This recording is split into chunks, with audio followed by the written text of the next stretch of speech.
কোনো মাদ্রাসায় বহিরাগতদের প্রবেশ চারটিখানি কথা নয়। এটা অন্য কোনো মাদ্রাসা থেকে আপনি নেন? আমি কথা বলছি, এটা আবার দিয়ে নেই ফুটেজটা, ঠিক আছে? ঢাকায় হেফাজতের ঘাঁটি বলে পরিচিত লালবাগ শাহী মাদ্রাসায় যদিও বা প্রবেশ করা গেল, কিন্তু সীমিত পরিসরে পাওয়া গেল কয়েকজন শিশু শিক্ষার্থীর সঙ্গে কথা বলার অনুমতি। তাদের একজন ৮-৯ বছরের ফাহিম, কুমিল্লার একটি স্কুলে ক্লাস 3-তে পড়ত। তার হাতে জন্মগত ত্রুটি আছে, যা চিকিৎসায় ভালো হয়নি। মাদ্রাসায় পড়লে ভালো হবে এই বিশ্বাস থেকে বাবা মা তাকে কয়েক মাস আগে এখানে ভর্তি করান। বাবা মা ডাক্তার দেখাচ্ছেন, ডাক্তার বলছে মাদ্রাসায় ভর্তি করেছে। কোন ডাক্তার বলছে মাদ্রাসায় ভর্তি করে? পঙ্গু হাসপাতালের ডাক্তার। লালবাগের এই কওমি মাদ্রাসায় শিক্ষার্থী আছে প্রায় ১৫০০, যাদের অধিকাংশই দরিদ্র পরিবারের শিশু। আব্বা ভ্যানগাড়ি চালায়। ভ্যানগাড়ি চালায়? আর মা? বাড়ি যাবে ছোটবেলা মা বাবা মারা গেছে তো ওই জন্য স্কুল যেতে পারি। মাদ্রাসায় কেমন লাগে? মাদের দুই খেত মতো আছি।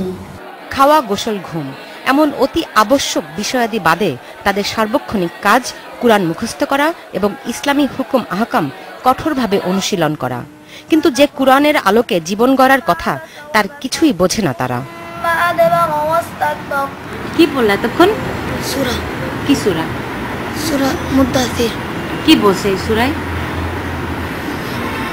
শিশুরা বড় হয়ে কত কিছুই না হতে চায়, কিন্তু এই শিশুদের জীবনে লক্ষ্য একটাই। বড় হয়ে কি হতে চাও? আল্লাহর ওলি হতে চাই। তুমি কি হতে চাও? হ্যাঁ, আল্লাহর। তোমরা সবাই আল্লাহর ওলি হতে চাও নাকি? ওলি আল্লাহ মানে সৃষ্টিকর্তার বন্ধু। এই শিশুরা শিখছে মাদ্রাসার এক একজন হুজুর আল্লাহর অলি তুল্য এবং তাদের নির্দেশ অবশ্য পালনীয়। উনিও আমাদের একজন মুরব্বী, ওনাকে আমরা আল্লাহর ওলি মনে করি। যে আল্লাহর সাথে তার দিলের যদি সম্পর্ক থাকে, কিন্তু আমি দেখলেই বুঝি যে ওই লোকটার দিল আল্লাহর সাথে সম্পর্কিত থাকে। ওলি অর্গানাইজেশনের যে একটা মিস ইউজ আমরা বিভিন্ন জায়গায় দেখি, যে অনেক আছেন যে পীর মুরিদি বা ওলি হয়ে আর্থিক সুবিধা গ্রহণ করেন, পলিটিসাইজেশনের উদ্দেশ্য থাকে। আধুনিক ইসলামিক চিন্তাবিদদের মতে এক শ্রেণীর ধর্ম ব্যবসায়ী নিজেদেরকে আল্লামা, আল্লাহর অলি এই জাতীয় বিশেষণ দিয়ে সাধারণ মানুষের মধ্যে এক ধরনের মিথ তৈরি করে। তারা বলছেন এ হচ্ছে পীরতন্ত্রের নব্য সংস্করণ।